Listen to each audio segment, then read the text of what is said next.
AP ఆస్తులంటే ఢిల్లీవేనా, మిగిలిన వాటి సంగతి ఏంటి జగన్?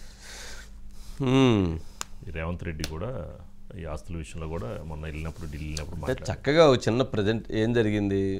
జగన్మోహన్ రెడ్డి గారు ముఖ్యమంత్రిగా, తెలంగాణ ముఖ్యమంత్రిగా, గత ముఖ్యమంత్రిగా కేసీఆర్ గారు ఉన్నప్పుడు ఏపీ భవన్ అంటే ఢిల్లీలో ఉన్నటువంటి ఏపీ ఆస్తుల పంపకం విషయంలో వాళ్ళిద్దరి మధ్య సయోధ్య కుదరలేదు. పైకి ఏమన్నా అన్నదమ్ముల వల్లే ఉందాము, మన ఇద్దరం కలిసి కూర్చుందాము, కలిసి మాట్లాడుకుందాము అనుకున్నటువంటి అన్ని వేరే అంశాల వరకు సెటిల్ అయినాయి.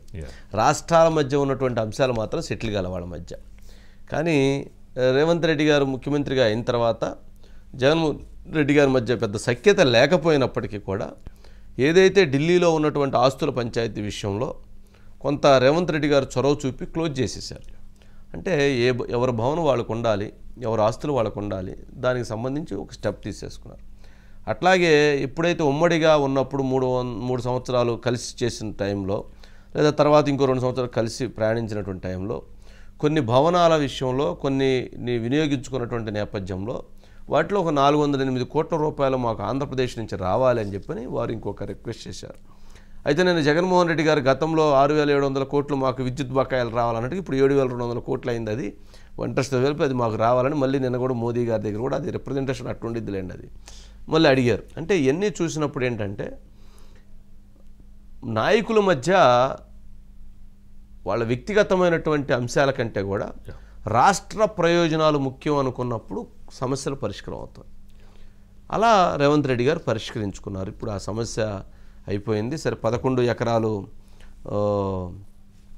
ఏపీకి, అట్లాగే 9 ఎకరాలు అరౌండ్ తెలంగాణకి, తెలంగాణకి 8.11 ఎకరాలు ఇట్లా వాళ్ళిద్దరూ ఇది చేసుకోవటం జరిగింది. సరే ఇప్పుడు ఎవరి భవనాలు వాళ్ళు ఉన్నటువంటి భవనాలు కొంతమందికి ఇట్లా చేసుకునే పరిస్థితి. సురేష్ గారు ఉన్నట్టున్నారు. సురేష్ గారు, వంశీ గారు ఏంటండి మొత్తానికి వేగంగా అయిపోయినట్లుంది కదా.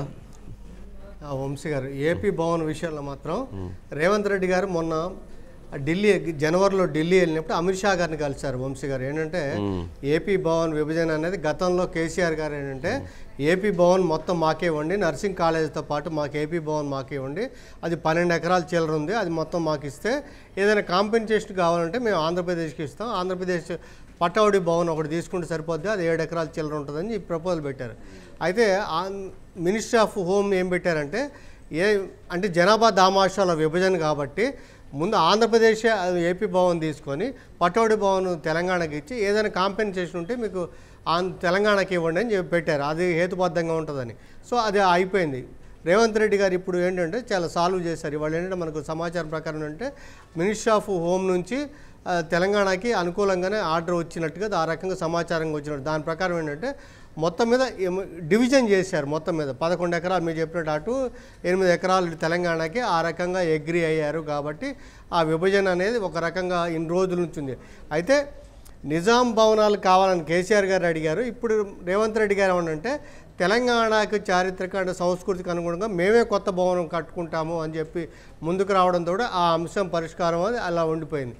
అయితే అసలు మిగతా అంశాలు చాలా ఉన్నాయి వంశీ గారు. ఇప్పుడు మీకు తెలుసు ఆంధ్రప్రదేశ్ వాళ్ళు సుప్రీంకోర్టుకి వెళ్ళారు. సుప్రీంకోర్టులో ఏంటంటే 9-10 సంస్థలకు సంబంధించి మొత్తం మీద కూడా మెజారిటీ తెలంగాణలో ఉన్న ఈ సంస్థలన్నీ కూడా 1,42,000 కోట్ల రూపాయలు అంటే డివిజన్ అనేది న్యాయబద్ధంగా జరగాలి కాబట్టి మీరు త్వరగా తేల్చండి అని చెప్పి.